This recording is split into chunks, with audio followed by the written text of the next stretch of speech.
नमस्कार दोस्तों, हरे कृष्णा, राधे राधे। मैं हूं कौशिकी और आप सभी लोगों का स्वागत करती हूं व्रत विधि उपाय में।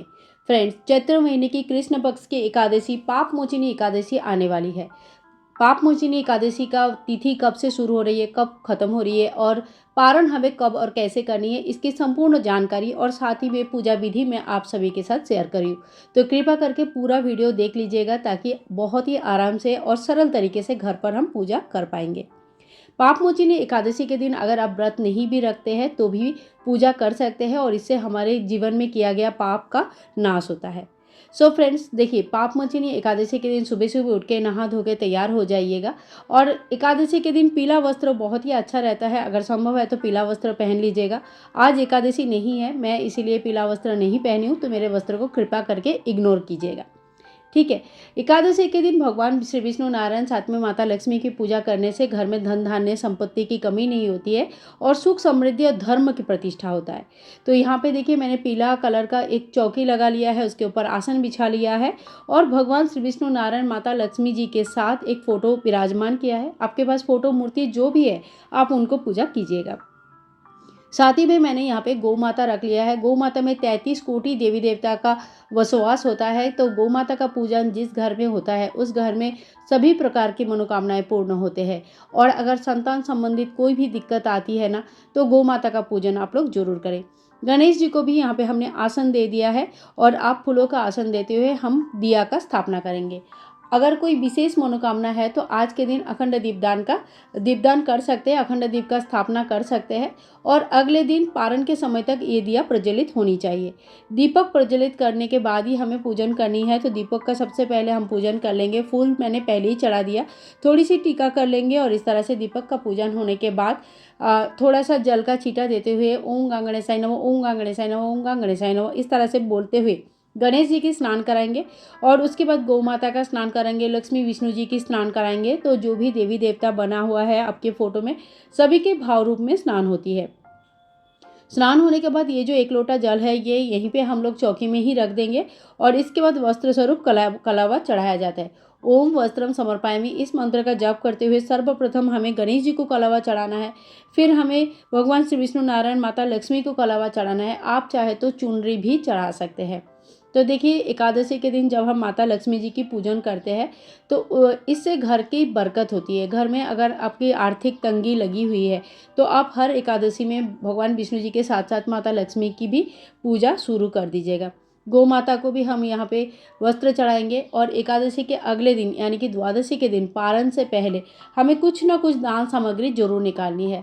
तो देखिए, दान करने से बहुत तरह का पाप जो है ना नाश हो जाता है। जितना सामर्थ्य है, अगर 11 रुपया दान करने का सामर्थ्य है उतना ही करें, अगर आप 1000 रुपया दान कर सकते हैं तो उतना करें।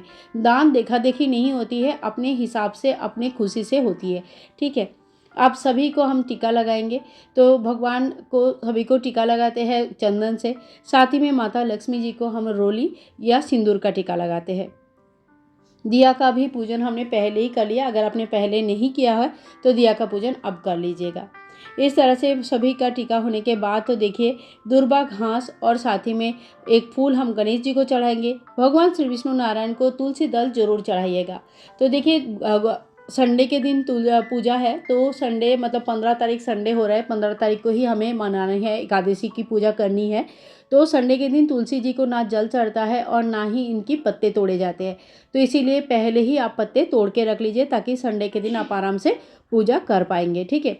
तो तुलसी के बिना भगवान भोग ग्रहण नहीं करते हैं। किसी वजह से वीडियो अगर बाद में आप देख रहे हैं तो तुलसी के गमले में जो पत्ते गिरे हुए रहते हैं या तुलसी की माला या तुलसी की लकड़ी, कोई भी चीज़ आप भगवान को इस तरह से चढ़ा सकते हैं। और साथ ही में गौ माता को भी हम दुर्वा घास देंगे भोग स्वरूप। भगवान गणेश जी को बतासा, मिठाई, कोई भी चीज़ का भोग आप लगा सकते हैं अलग से। भगवान श्री विष्णु नारायण के भोग में तुलसी दल अगर आप रखते हैं तो फिर उनके भोग अलग ही होना चाहिए। यहाँ पे देखिए, भगवान को अगर तुलसी दल आपके पास नहीं है या बहुत जगह पे होता है कि तुलसी नहीं है, तो देखिए नवरात्रि आने वाली है और इस समय तुलसी लगाना बहुत ज़्यादा शुभ माना जाता है, तो अपने घर में तुलसी ज़रूर होनी चाहिए।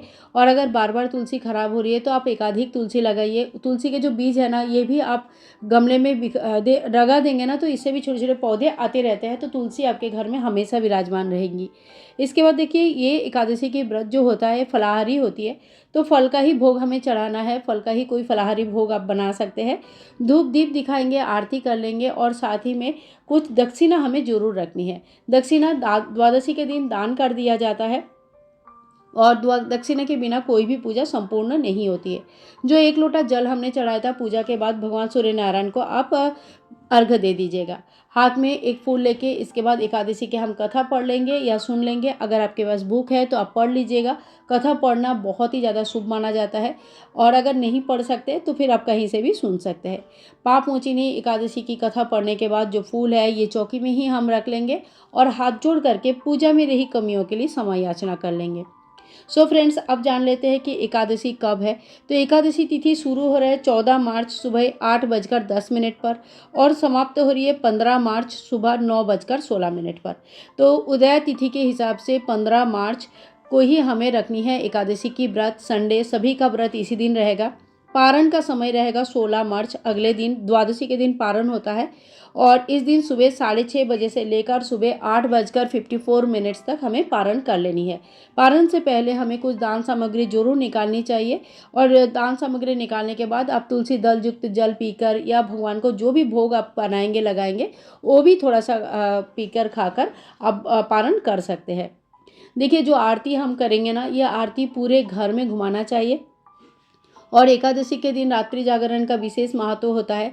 एकादशी 3 दिन की व्रत होते हैं, दशमी एकादशी द्वादशी। दशमी के दिन कुछ नियम रहता है, रात को अन्न ग्रहण नहीं किया जाता है, ब्रह्मचर्य का पालन और भूमि शयन किया जाता है। एकादशी के दिन सुबह से भगवान का नाम जप पूजा पाठ इत्यादि किया जाता है, हवन कीर्तन वगैरह कर सकते हैं। और द्वादशी के दिन सुबह सुबह उठ के पूजा पाठ और दोबारा भोग प्रसाद लगा के उसके बाद पारण करके एकादशी की व्रत समाप्त होती है। इस एकादशी व्रत में व्रत से ज़्यादा पूजा से ज़्यादा नियमों का ध्यान रखा जाता है। सो फ्रेंड्स, अगर आप लोगों को दी गई ये जानकारी आप लोगों को अच्छा लगा है तो प्लीज़ मेरे वीडियोस को आप बहुत बहुत प्यार दीजिएगा। और हाँ, लाइक करना बिल्कुल ना भूलें। आपका लाइक हमारा बहुत ज़्यादा हौसला बढ़ाती है। और साथ ही में चैनल को सब्सक्राइब करके साथ में रहिएगा। एकादशी की बहुत बहुत शुभकामनाएं। फ्रेंड्स, चैत्र महीने की कृष्ण पक्ष की एकादशी से कोई नया व्रत नहीं उठाना चाहिए। हमें हमेशा शुक्ल पक्ष की एकादशी से ही व्रत अगर संभव है तो उठाना चाहिए। अगर आप नया व्रत उठाना चाहते हैं तो इसके बाद नेक्स्ट वाला व्रत से व्रत उठा सकते हैं। लेकिन बिना व्रत का भी अगर आप पूजा करना चाहते हैं तो कोई दिक्कत नहीं है। बिना व्रत का भी पूजन आप आराम से घर के मंदिर में या अलग से चौकी लगाकर कर सकते हैं। सो फ्रेंड्स, आज के लिए इतना ही। मिलूंगी नेक्स्ट वीडियो में। तब तक के लिए हरे कृष्णा, राधे राधे। और हाँ, नवरात्रि आने वाली है तो नवरात्रि संबंधित सारे वीडियोस चैनल पर ऑलरेडी है। सारे नियम और किस तरह से हमें नवरात्रि की तैयारी करनी है, ये सारी जानकारी मैं कंटिन्यूअस अपने चैनल पर आप लोगों के लिए शेयर कर रही हूँ। आप लोगों को अगर वीडियोस पसंद आ रहा है तो प्लीज़ चैनल के साथ जुड़े रहिएगा। हरे कृष्णा, राधे।